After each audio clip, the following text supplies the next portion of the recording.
When watching Kubrick's Full Metal Jacket, one can help but feel at odds with the film's unconventional structure. At first viewing, the more straightforward first half, which depicts the American recruits' basic training in boot camp, doesn't seem to jive with the more chaotic, apparently random second half, which depicts the US Army's campaign in Vietnam. Still, both halves are horrifying. Similarly, the music chosen seems to conflict in tone with whatever is unfolding on screen. On Kubrick's part, being the auteur he was, rest assured, none are accidental. A second or a third viewing, perhaps a fourth viewing, brings the realization that the split structure itself might serve the narrative's main theme: duality. Two sides of a coin, which are different but are still one. Once again, the music and the discomfort it elicits can't be accidental either.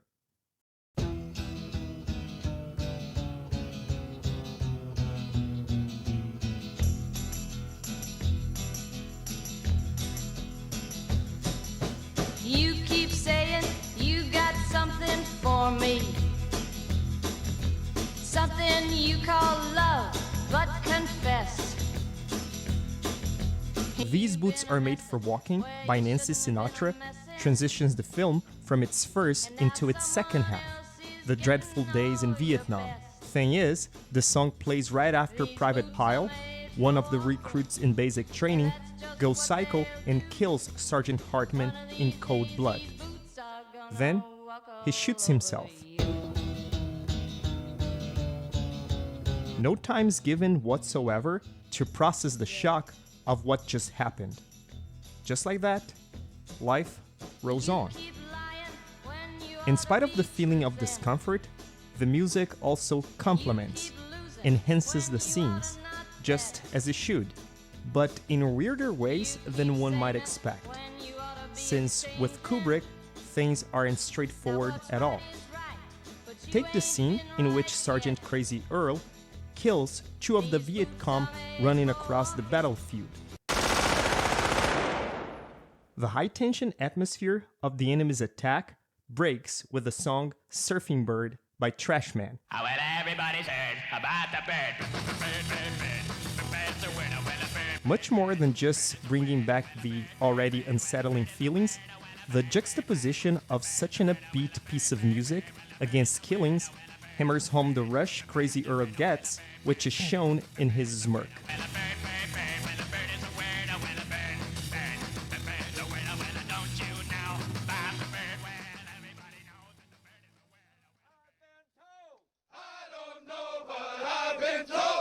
Eskimo pussy is mighty cold.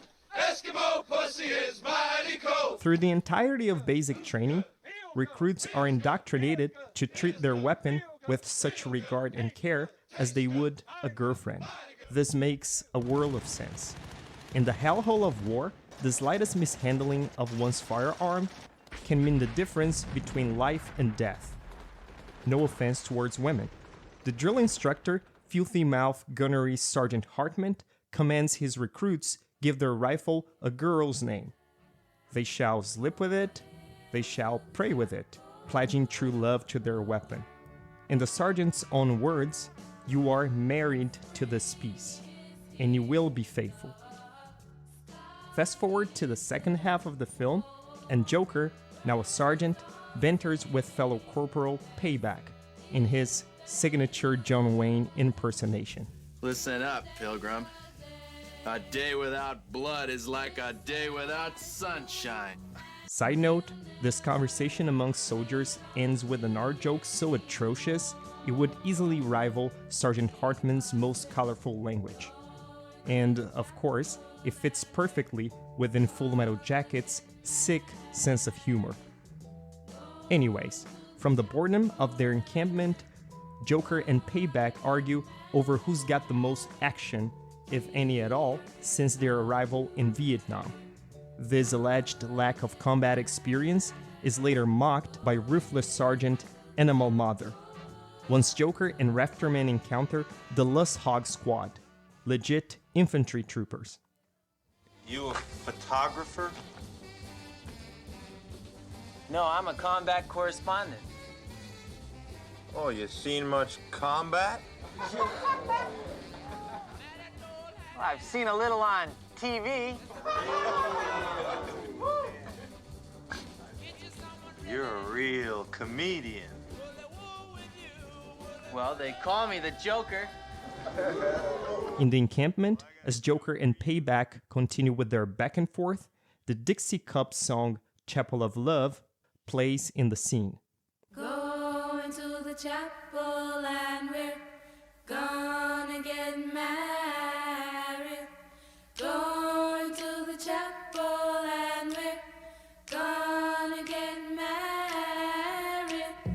We really love you and we're gonna get married. Going to the chapel of love.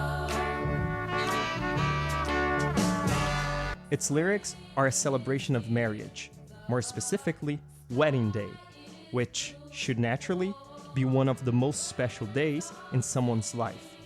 Bells ring, the sun shines in the blue skies of spring, and birds happily sing as the bride readies herself to marry, never to be lonely anymore. The irony of it all is that, despite Joker's and Payback's tall talk, when the long-awaited moment arrives for the soldiers to finally commit to their girl rifle, at the very moment to say "I do," just as in the song, but upon the altar of war, at the moment of truth. What are Joker's exact words? I ain't ready for this shit.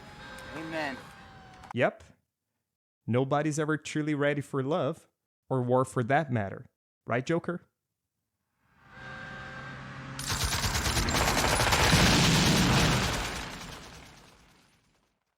Going to the chapel and we're gonna get married. Going to the chapel and we're gonna get married. We really love you and we're gonna get married. Going to the chapel of love.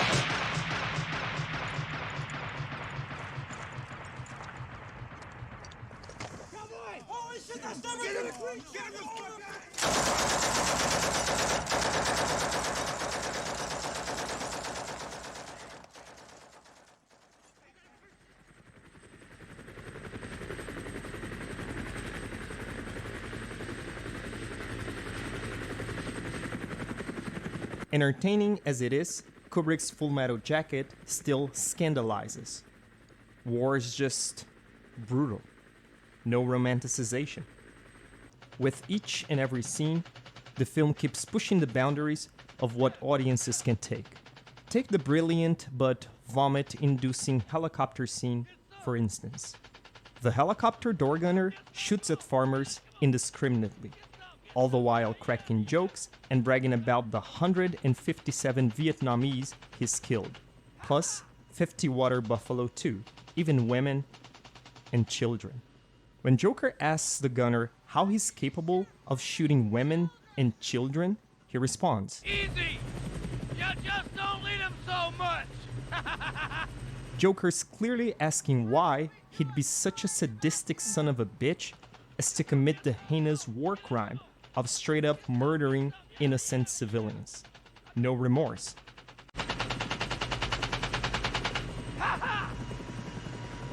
The gunner, however, goes on to just explain, casually, the ins and outs behind his technique, saying he aims not too far ahead of the target, since women and children are slow, so the bullets can travel just the right amount of time to hit him at just the right spot.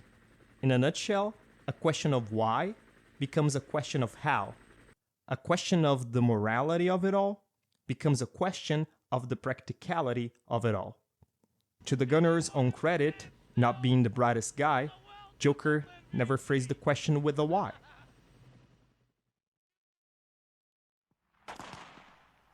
The deadliest weapon in the world is a Marine and his rifle.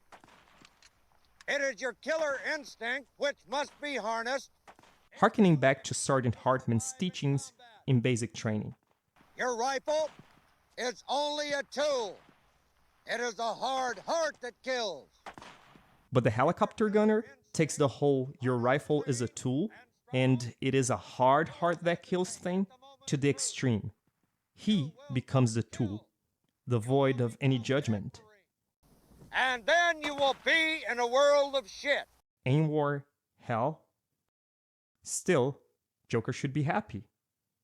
He's deep in a world of shit, but he's alive. And that's what matters. Right, Joker? What about the music? This time, there's no song to go along with it. Just joking.